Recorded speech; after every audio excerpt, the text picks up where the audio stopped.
So now let's move on to our first session on the theme of G20 ecosystem comparison, case studies from India and Korea. So let's welcome our panelists onto the stage.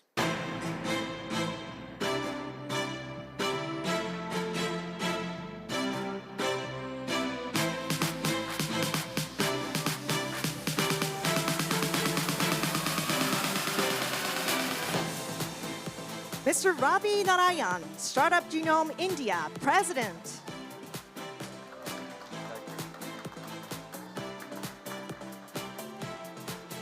Mr. Jongwoo Kim, Seoul Business Agency Director.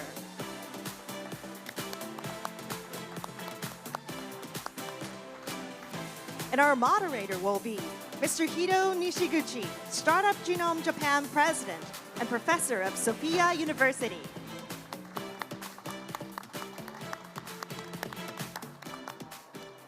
All right, so Mr. Nishiguchi, the stage is yours. Okay. Well, thank you very much for having us today. Today's title is really about the G20 ecosystem comparison. And we have a lot to learn from India and Korea. So with that, let me start my presentation. I'll be very quick, only 5 minutes. The main topic is actually India and Korea conversation. And we will have also panel discussion after each presentation.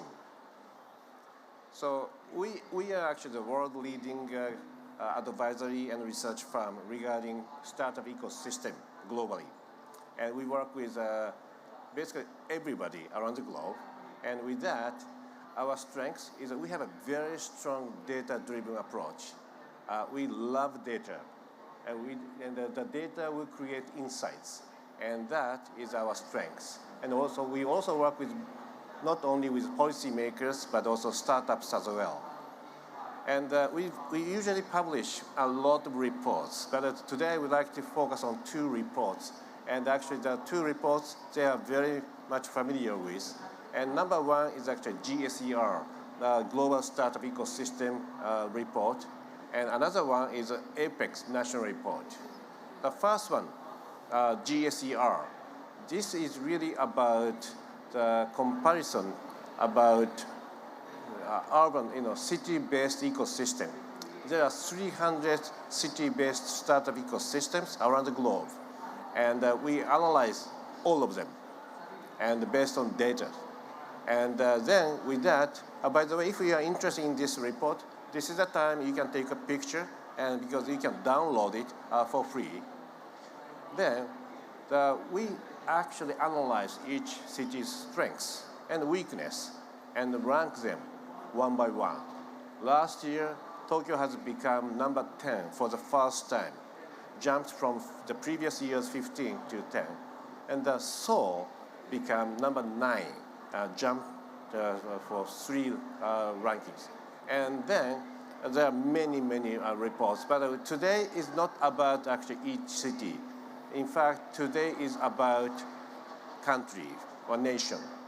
Then we actually, G20 asked us to analyze and present the strengths and weakness of the national startup ecosystem.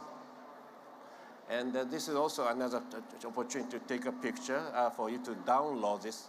And this was our first time to conduct this massive research, because nation, just like in Japan, there are many cities in the nations.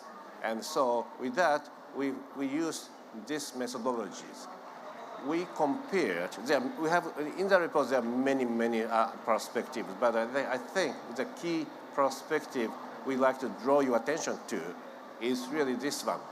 The startup ecosystem economic value versus GDP of each country. The average of GDP is 8% among all G20 countries.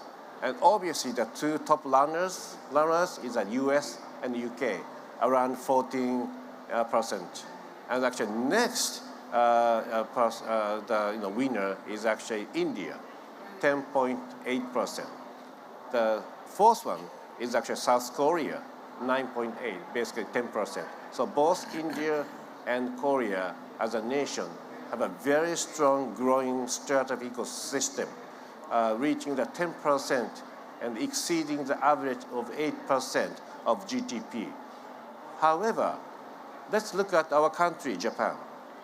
Despite all the efforts we are making, the value is only 1.7%. I'm a positive thinker. I think this is a chance for us to grow this ecosystem more. And we shouldn't be satisfied with what we are doing. We should have a big ambition to grow this ecosystem further, bigger. And with that, I'd like to actually pass the torch to Mr. Kim to talk about how the Korean ecosystem, particularly Seoul, has been growing, and based on the very strong leadership by the national and local governments. And with that, I think the floor is yours, Mr. Kim. Okay. Good morning, ladies and gentlemen. My name is Jongwoo Kim, and I'm director of the Seoul Business Agency, and I'm responsible for the startup division. Today, I'm going to explain the rapidly growing startup ecosystem in Seoul and Korea. Okay, let's take a look at the ranking chart first. Every year in June, Startup Genome announces its global rankings. As you can see, Seoul was ranked. Before 2020, Seoul was ranked outside the global top 20, but within just 5 years, it has entered the global top 10. And last year, Seoul was ranked 9th place, its highest ranking ever. So now I'll explain which policies have been implemented so far to achieve this improvement. I'm sure most of you remember in 2008, there was a global financial crisis all over the country, including Korea. As a result, it became difficult for young people to find a job. So Seoul Metropolitan Government became the first public institution launched the startup support program, called 1,000 Young Entrepreneurs Project, to foster entrepreneurship and support incubation. This was the beginning of the startup support policies, and this model was later adopted to other governments and public institutions. And what happened in the industry in around 2016, Korea entered a new era of the fourth industrial revolution. The fourth industrial revolution has led to so many high-tech startups. So in response, startup infrastructure and support program began to expand through both central and local governments. Since 2017, Seoul has operating the Seoul Startup Hub with incubation function across the city. From 2022 to present, we have been focusing on scale-up and global expansion program. The Seoul's startup ecosystem value is estimated $237 billion, which is significantly higher than the global average, with the strong level of early-stage funding as well. This suggests Seoul provides strong conditions for successful investment action. And there are just over 1.2 million startups in Korea. More than half of them are located in the Seoul metropolitan area. Now, I'd like to explain 5 key reasons that make Seoul an ideal city for startup. Okay, let's move on to why Korea won. There is strong capital inflow into the venture capital investment ecosystem. As you see in this chart, Seoul was ranked fourth in the world for venture investment as a percentage of GDP and ninth in total venture capital investment. Most venture capital firms are based in Seoul, has become a city specialized in active capital inflow. Why Korea, why Seoul? Two key sectors driving Seoul startup ecosystem. These five key sectors are AI, biohealthcare, robotic, fintech, and creative industry. All of them are rapidly growing in Seoul. I think you are familiar with these tech sectors as a key industry in Seoul, but the concept of the creative industry may be less familiar, so I'll tell you more. Seoul is leading the global trend in the beauty, fashion, and media, and Seoul is particularly strong in the content industry, including K-culture, such as K-pop, K-dramas, K-movie, and even K-webtoons. In recent years, the popularity of Korean culture has surged globally. Most global cities nowadays are fostering AI, but the creative industry is one of Seoul's unique strengths. So that's why we support those kind of industries. Why Korea 3? Global R&D powerhouse. Korean government provide significant R&D budget to support technology development for SMEs and startups. Korea was ranked second in the world in R&D investment in terms of GDP ratio, and fourth in the world in total R&D spending. Seoul is a center of R&D innovation with a high concentration of top-class universities and research institutions and major tech companies. Why Korea, why Seoul 4? Scalable testbed.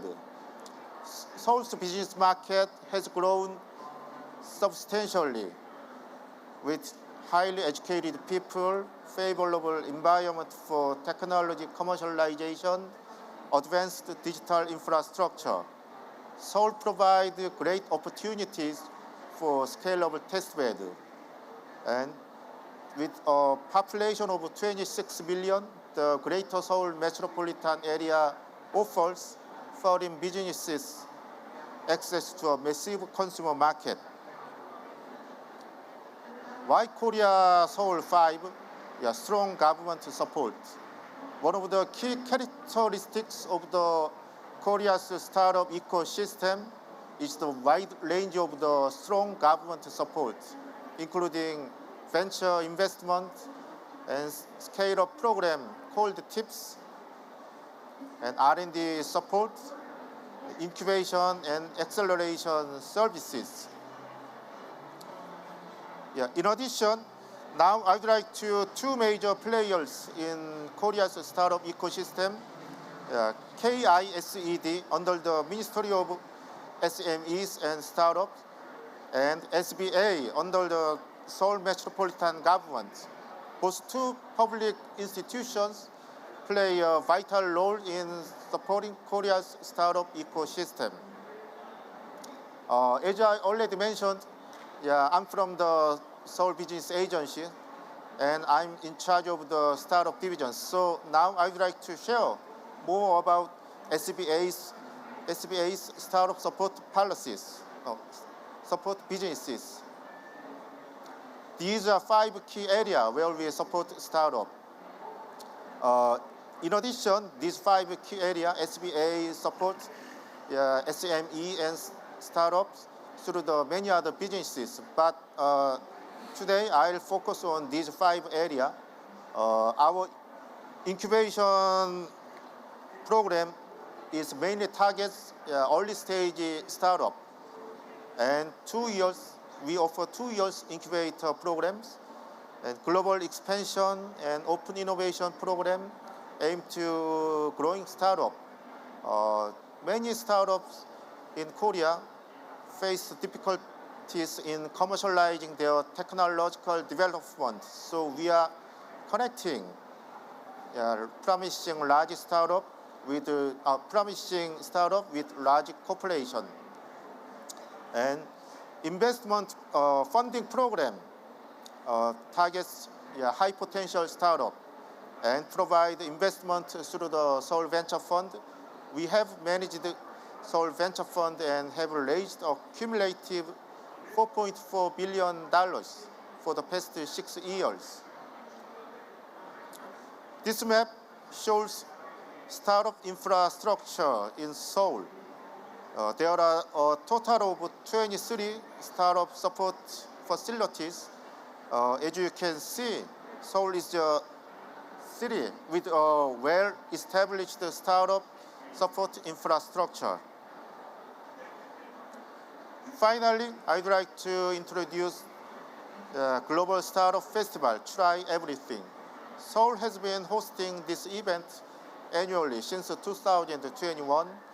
This event consists of conferences, exhibition, and meetup, very similar to SwitchTech.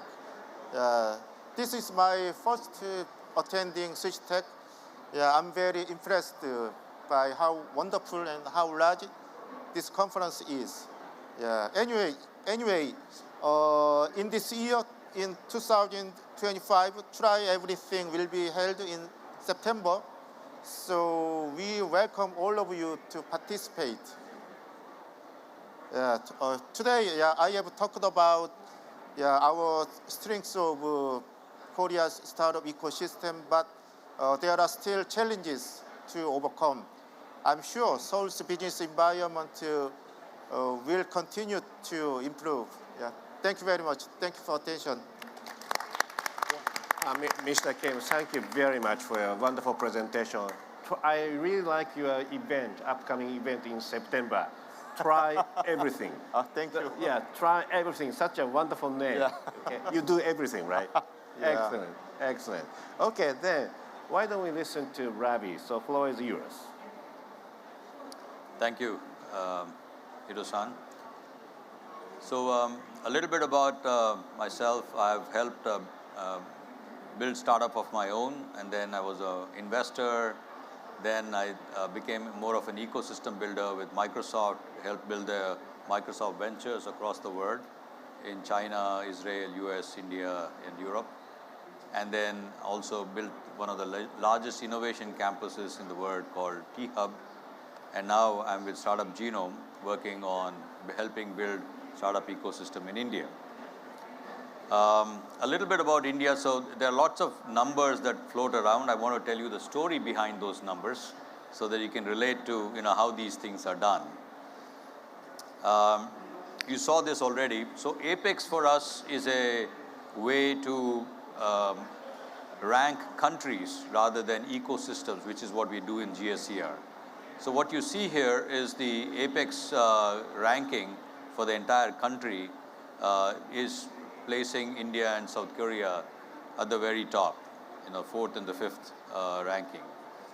And so there's a lot to be learned. So this is actually something that was accomplished in 2006. India had 0 startups. We were going through a very difficult time of taking entrepreneurship as a culture and making money as a culture to be accepted, because people thought the only way to make money is through cheating.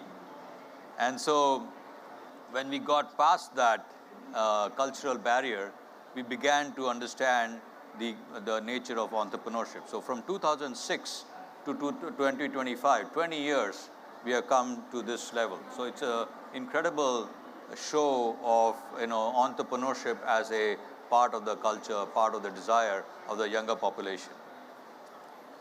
Now it is the 3rd largest startup hub, 50,000 startups. When we talk about 50,000 startups, it's specifically tech startups, not necessarily social impact startups not necessarily the SMEs, it's only the tech startups.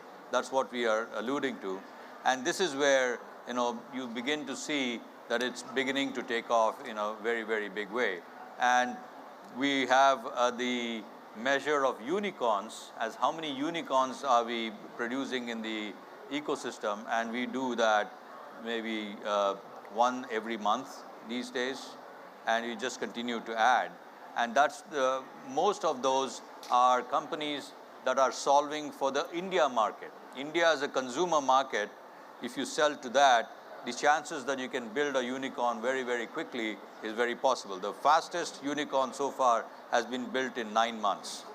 So it's an incredible show of the market availability and the ability for you to attract capital to grow these companies.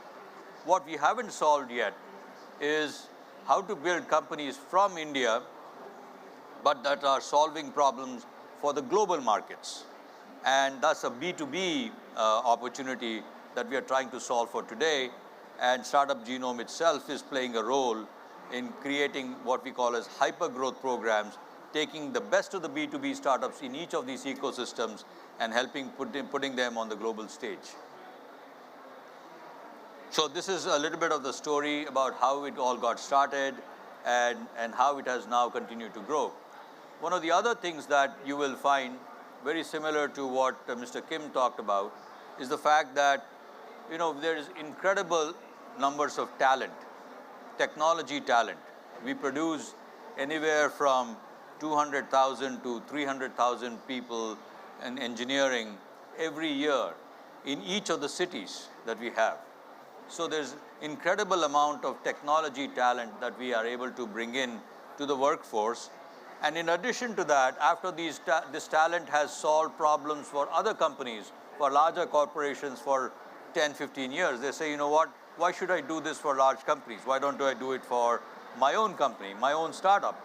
And they begin their entrepreneurial journey. So several people have now come out of large companies to build their own companies. And this is not the first time. They do it the second time, the third time, the fourth time. So we are already into the 4th generation of entrepreneurs. So we have built 4 companies. Not all of them were successful. Some were successful, that's great. But even a failure helps build an ecosystem, because they come back and say what they should not do. And that's what the entrepreneurs continue to build the confidence level to build bigger and bigger startups and solve bigger and bigger problems. And that's what we are beginning to see. The 4th generation of entrepreneurs are coming into building the next generation of startups. Just to give you a sense, fintech is one of our biggest areas because obviously, as you can imagine, we have a huge population, and we have now gone through the process of building what we call as the digital public infrastructure. So 1.4 billion people identity is up in the cloud. So if you are looking for opening a bank account, you can be authenticated within a few seconds. All about 1.3 billion bank accounts exist today. And UPI's unified payment interface has more traffic of payments going through it than all of Visa and MasterCard in a year. So this happens in 1 month in India. So that's the amount of transactions. Not all of them are big transactions. It could be as little as 10 cents, but it's happening over this unified public interface. So this kind of digital infrastructure is actually creating opportunities for startups not only to build on top of that, but also solve problems for the larger masses, not just for the metros, but for the larger masses. SaaS, as you can imagine, is also a very big opportunity.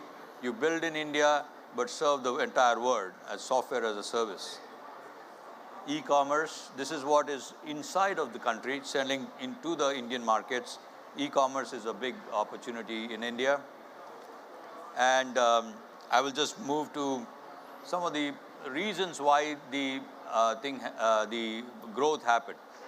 What you have seen and Mr. Kim alluded to this as well, is that a lot of the companies are beginning to take interest in working with startups. That has become a catalyst for more startups to solve. So for example, when I built Microsoft accelerator in India, it transformed the startups. Rather than them building technology for a US market or a UK market, they were actually solving for an entity sitting inside of India. So when you begin to show not just that the fact that you can build fantastic supply of startups, but you also can create demand for startups within the ecosystem, you begin to see that the startup ecosystem begins to take off. So on the heels of Microsoft came Cisco, came Flipkart and various other organizations. And now Indian corporations are also beginning to look to startups to help them solve problems. One. Two, also to keep up with technology. Technology is changing so rapidly that they can't keep up. It's only the startups that will be stupid enough to take a chance, take a risk, and do things very quickly. And sometimes they win fantastically, and sometimes they fail. It's okay. But large corporations cannot take that risk, and so they have to rely upon startups to actually take that risk, solve those problems, and bring those solutions in collaboration with the large corporations. The government is also playing its role. Although if you talk about this to any American entrepreneur, they say the last thing that the government should do is keep away from it.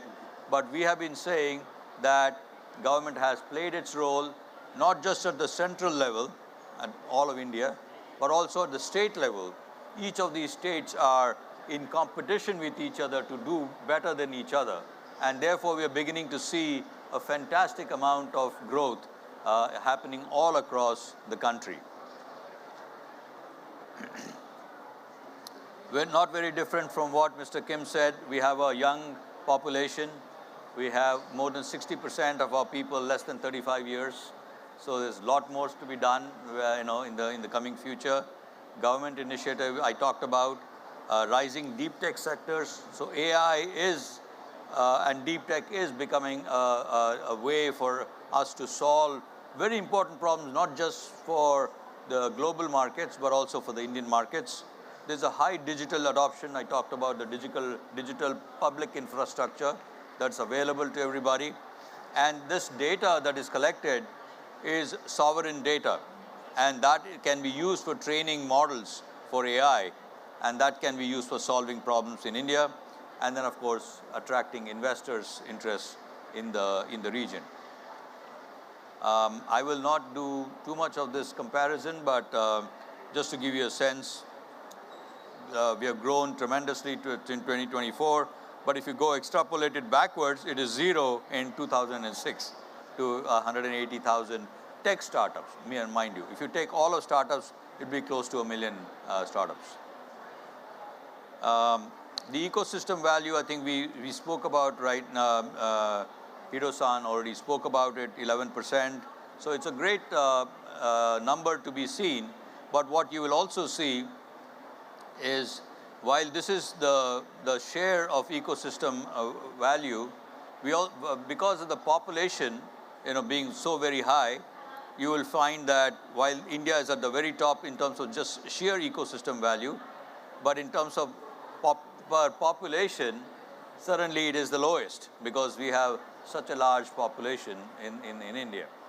So it's a good validation that we are onto something, but it's also showing us that we have just begun the journey. There's so much to be done to grow this entrepreneurship ecosystem, because unlike the earlier days when people were looking for jobs, here we are actually creating more and more people who can create jobs.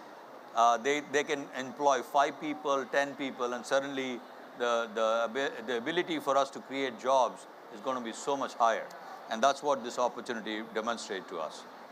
I won't take too much of the time other than saying AI is also providing us an opportunity to level the playing field. Everybody now can be using tremendous amount of data that they have already available, but also the technology and methodology that all this AI advancement is doing, and therefore providing our startups an incredible opportunity to build world-class startups from India.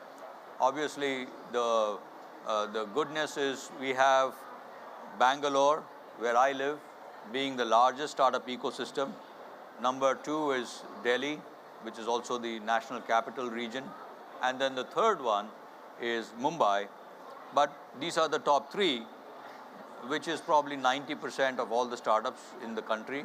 But the remaining 10% is across the country. A lot of the tier 2, tier 3 cities are also beginning to solve for problems because COVID pushed a lot of these entrepreneurs back to their hometowns, and now they're not coming back. They're sitting there and then doing some fantastic work that they have been doing in the past. So that's what I have. Flipkart is one of the very important company that, while it took a long time to be built up to where it is today, of course SoftBank played a role and so many others played a role, but after they succeeded and they got acquired by Walmart, things have just taken off, and we haven't looked back. So that's all I have. I will answer questions specifically for what you would like to learn about India. Thank you very much. Well, thank you very much for your presentation as well. It's interesting to note that the journey in Korea to create an ecosystem started back in 2008 when everyone was suffering from the financial crisis. Then in India, actually, it started like 2006. When it's amazing to hear that there was no tech startups in India at all back in 2006. That's amazing to know that.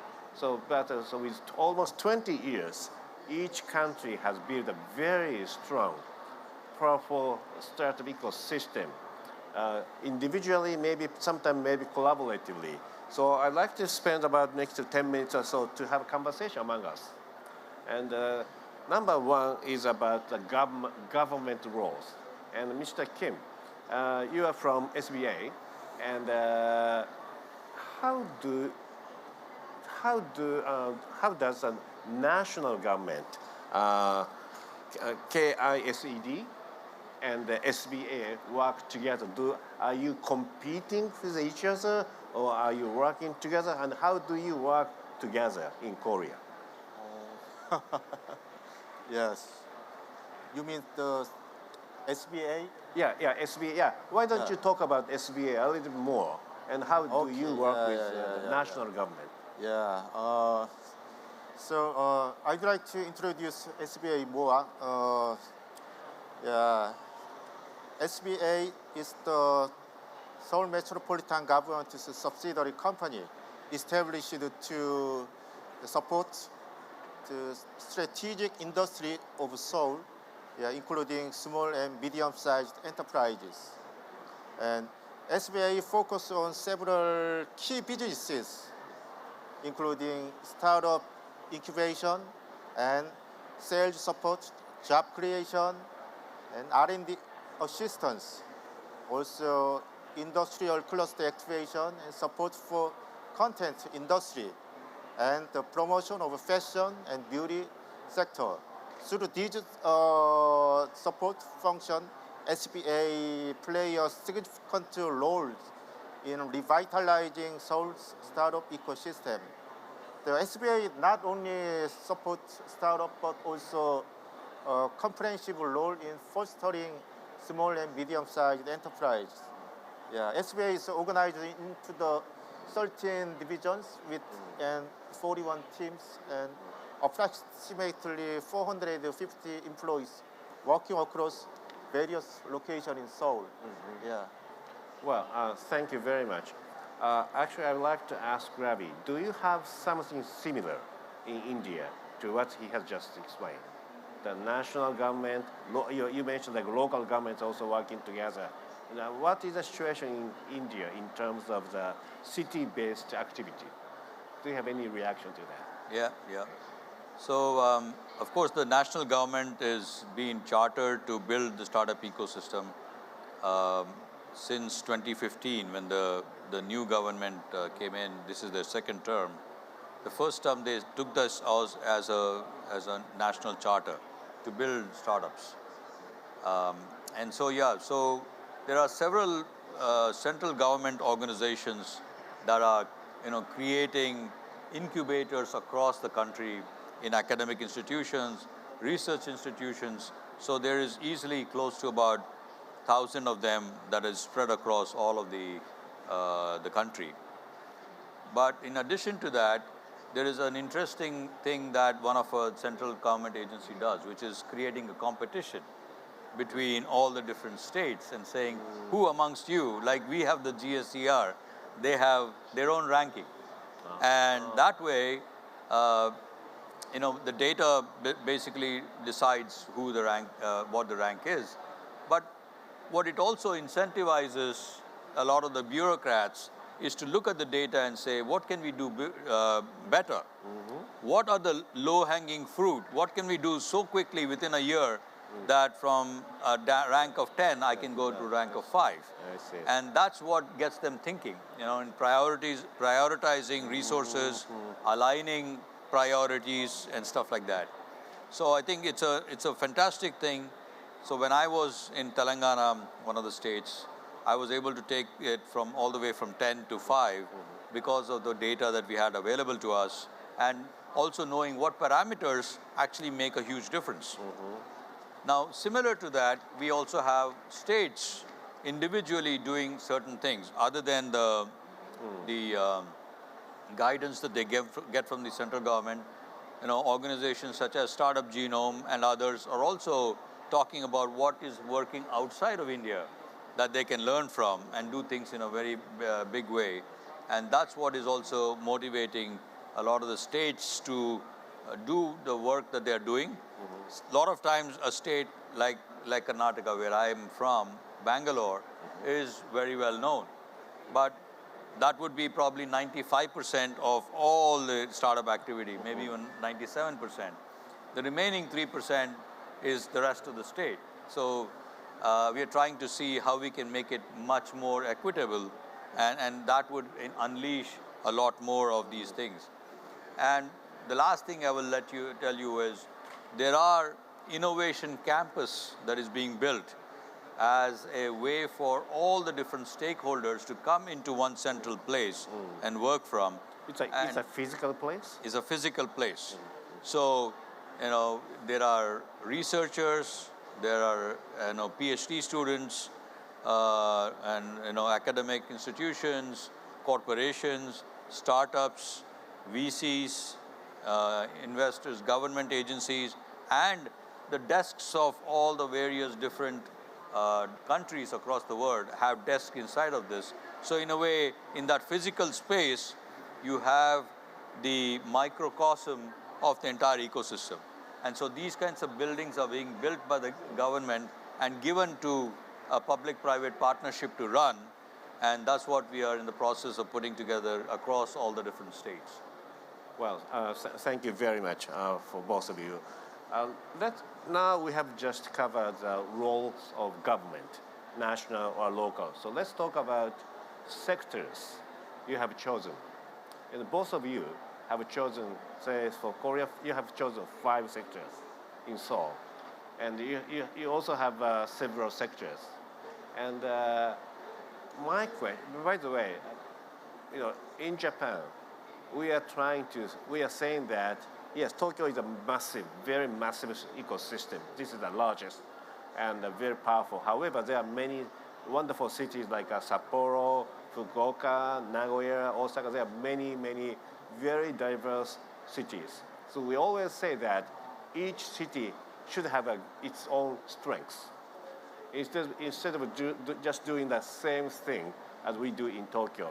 So with that, Mr. Kim, how did you choose your 5 sectors? as like you have a focus on the 5 sectors, right? And in Seoul, not as a Korea, but as a Seoul, right? So let us hear your secret. How did you choose the 5 sectors for the Seoul, for the city of Seoul? Okay. Yeah. You know, yes. South Korea has grown into a manufacturing powerhouse, but Seoul is not. Yeah. However, So it's not. Not. However, the capital Seoul is not a city centered on manufacturing because most factories are located in the outskirts or rural area. So Seoul is more specializing in the services industry, high-tech sectors and research and development rather than manufacturing. And also creative industries also Seoul's one of the unique strengths. So I'd like to explain more, but I think this question would be better to answer this question, with a fresh perspective from a younger point of view. So I'll pass it on to my colleague, Sean, one of our division members. 그거잖아. Yeah, Choi-san, you can speak, of course. Yes. I'm Hyun, and I'm colleague of Executive Director of Jongwoo. Well, from younger point of view, I think K-pop is promising sectors in Seoul. And yes, on behalf of that, I think AI and biotech and robotics are also promising startup sectors in Seoul because we have some sectors in Seoul that has that activate that specific sectors. So Seoul is trying to activate that 5 sectors government in the government side. So. Thank you. I think it's very interesting to hear that actually the Seoul's strength is in a service sector. However, by having a focus on other 5 sectors, you are actually trying to create an even stronger economy as a city of Seoul. That's a very strategic move, and I think we can learn a lot from you. Thank you very much. Yeah. And with that, we got only 1 minute, almost 1 minute left, so I'd like to ask a very quick last question, and I also have a last comment. So Ravi, so again, you have also chosen several sectors. Are they your strengths, or are you trying to be strong? Which one? So how did you choose your several focus sectors as India? Yeah, so what we have found is obviously we also did well because of the service sector. We have one of the largest technology workforces in the world, potentially one of the largest AI tech forces in the world. But having said that, we are finding that most of the people that are solving are doing where obviously the most interest is to solve, as in fintech being one of them, SaaS and so on. But what we are also seeing is that there is a huge opportunity for us to do something differently in the manufacturing sector, which we have not done very well in so far. We have done enough, but it's not that we are keeping up with the advancements in technology, and therefore we're trying to bring all the technology capabilities that we already have developed into the manufacturing sector so that we can do this in a very, very different way. Advanced manufacturing, robotics is a key word these days, and we're beginning to see a lot of that happening in a fantastic way. Obviously, China Plus One strategy also helps India in bringing this opportunity to themselves. The second one, of course, is the fact that there is enough and more ecosystems that have been built, especially in a city like Bangalore, where we have been able to build satellites and rockets to go into the space. So space technology is a fantastic opportunity where we have been able to launch with the startups, rockets into the space and satellite into the space, at a cost less than what it took to create interstitial, the film. The film's budget was much higher than actually the actual launch of the rocket and the satellite. And if that's the kind of, rethinking, reimagining problems and solving through technology, then we find that space tech, defense tech, aerospace tech, and these are areas where we have the opportunity to build at a much different cost structure than ever before. And that's what we're beginning to focus on as well, because these are inherently available in several of the cities in India, and we don't necessarily have to find expertise elsewhere. The expertise lies with us. What we don't have done, what we have not done so far is use technology to connect the dots. And once we do that, we will be able to reimagine solutions for problems that are, in front of us. Excellent. Well, I think I would like to show the final slide to make a small announcement. Thank you very much. We talked about like a global connectiveness and a globalization of ecosystem today.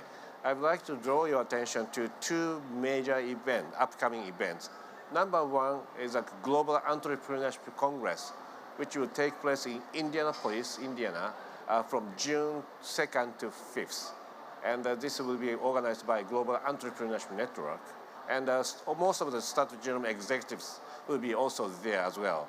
The second one is a Vivatech in Paris, which is in June, from June 11th to 14th. On June 12th, we will publish our GSER, the city-based ecosystem ranking at stage. So if you are coming to Paris, or even in Indianapolis, these are two events you should really join us to meet again and have a conversation about ecosystems. Well, with that, I'd like to thank you, Ms. Choi, Mr. Kim, and Ravi. Thank you so much for being here. And thank you. Thank you so much to the panelists and moderator. それでは皆様にはご講談をいただきます。So let's send them with a big round of applause. Thank you so much. Thank you. どうぞお進みください。